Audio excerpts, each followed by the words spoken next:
News watch 18 में सभी दर्शकों का बहुत बहुत स्वागत है। मैं हूं सुनय पांडे और जो आप ये ऑटो देख रहे हैं, दरअसल ये ऑटो शहर में नहीं, ये शहर में नहीं चलता है, बल्कि ऐसा कोई शहर ही नहीं है प्रदेश का जहां पर ये ऑटो ना चला हो। उसका कारण समझिए, रक्सौल, नेपाल का जो बॉर्डर है हिंदुस्तान से लगता है, रक्सौल तक ये लोग जाते थे। फिर यहाँ पर देवरिया और आजमगढ़, कुशीनगर, ऐसा कोई जिला नहीं है प्रदेश का जहाँ पर ये जो शातिर टप्पेबाज हैं अपने टप्पेबाजी का सबूत ना छोड़े हैं। और कहीं ना कहीं ये कारनामा पूरे प्रदेश भर में चल रहा था। अब जाकर इसको कैंट पुलिस ने गिरफ्तार किया है। बाकायदा एक गैंग के तहत ये 4 लोग काम किया करते थे और काम भी इतने शातिराना अंदाज से जिसे आप सुनेंगे तो हैरान हो जाएंगे। इतने ज़्यादा शातिराना अंदाज में ये गैंग काम करता था महिलाओं से टप्पेबाजी का कि पुलिस का भी माथा ठनक गया जब इनकी पोल खुली। महिलाओं को बहला फुसलाने का ऐसा तरीका कि वो अपने जेवरों को बड़े ही खुशी खुशी से, अपनी रजामंदी से उनके सुपुर्द कर दिया करती थीं और बदले में उनको मिलता था झांसा। इस तरह का ये गैंग सक्रिय होकर पूरे प्रदेश में ऑटो चला के टप्पेबाजी की बड़ी घटनाओं को अंजाम दिया करता था। अब ये कैंट पुलिस के हत्थे चढ़े हैं। अब जरा इनका तरीका भी समझ लीजिए। ये ऑटो में आते थे और उम्र दराज महिलाओं के पास जाकर रुकते थे और कहते थे कि चाची कहाँ चलना है, आइए मैं आपको छोड़ दूंगा। अभी बात हो ही रही है तभी से घात लगाए पीछे से उनके गैंग का एक और सक्रिय सदस्य ऑटो चालक के पास आता है और कहता है कि ये 35,000 की गड्डी मिली है, रुमाल में बंधी हुई। फिर क्या, यहीं से खेल शुरू होता था लालच और गुनाह का। वो ऑटो चालक उस महिला से कहता था कि आपके पास कितने के गहने हैं। महिला बताती थी 10 से 12,000 या फिर 15,000। फिर वो आपस में बात करते थे और कहते थे कि इस गड्डी को रख लीजिए, बदले में ये सोना हमें दे दीजिए।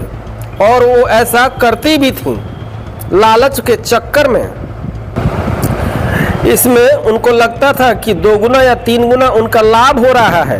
वो महिला बड़े आराम से अपने गहने उतार कर इन टप्पेबाजों को दे दिया करती थी। बस ऐसे ही चल रहा था इनका गोरख धंधा।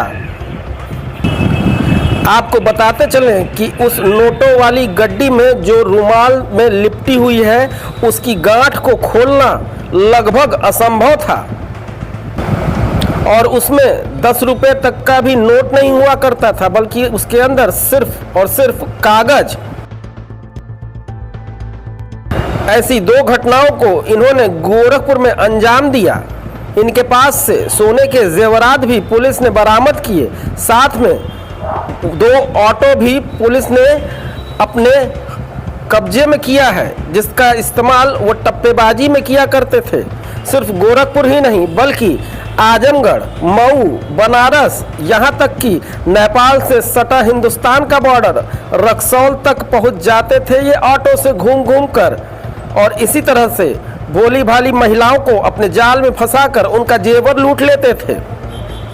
अब इनके सरगना का भी नाम सुन लीजिए, करण डोम, और ये राजघाट थाना अंतर्गत लालडिग्गी का रहने वाला है।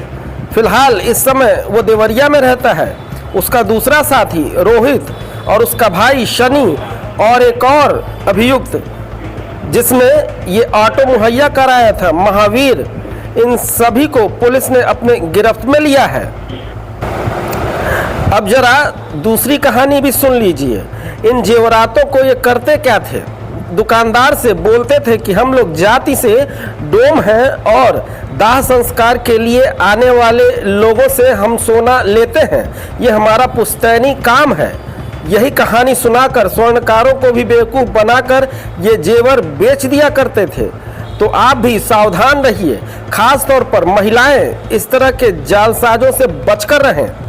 मामले का खुलासा करते हुए एसपी सिटी कृष्ण कुमार बिश्नोई ने बताया कि किस तरह से बड़े ही शातिराना अंदाज में यह टप्पेबाजी की घटना को अंजाम दिया करते थे।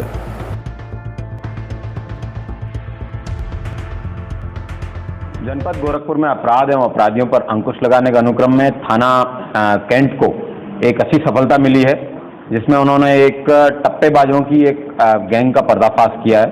इन लोगों ने 26 तारीख को थाना एम्स में और 31 तारीख रक्षाबंधन के दिन यहाँ थाना कैंट क्षेत्र में एक महिला को बहला फुसलाकर उसके गहने ले लिए थे।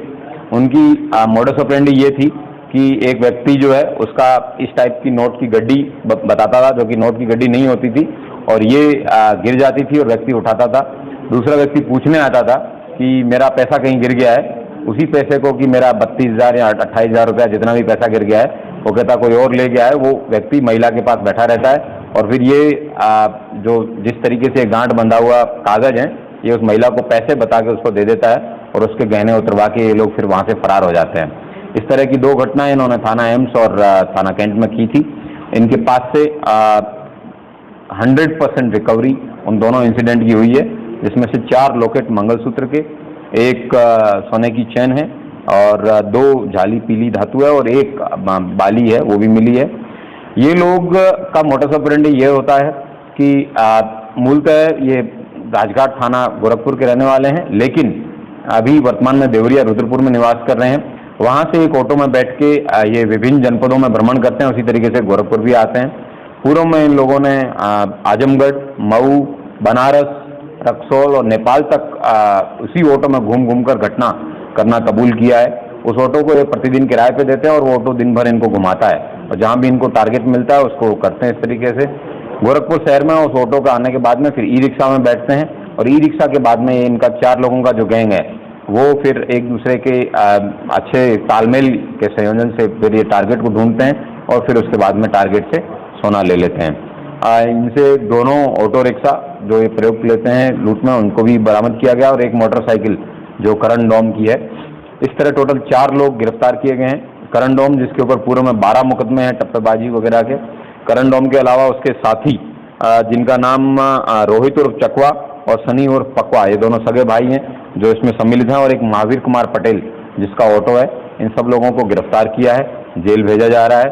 इन लोगों के ऊपर गैंगस्टर का अभियोग भी पंजीकृत किया जाएगा और जराइम की दुनिया से जो भी कमाई गई है धनराशि है उसको भी जब्त किया जाएगा। ऑटो से किस तरह करते थे सर?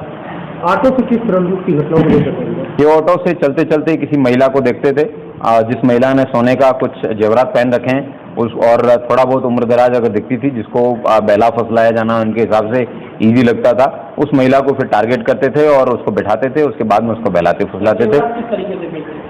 ये लोग जेवरात बेचने का इनका एक नायाब तरीका था। जब किसी सोनार के पास जाते थे तो उसको बताते थे कि हम जिस कम्युनिटी से आते हैं हमारा काम दाग देना है, जो लोग लाश जो होती है उसको जलाने का काम हम पुश्तैनी रूप से करते आए हैं।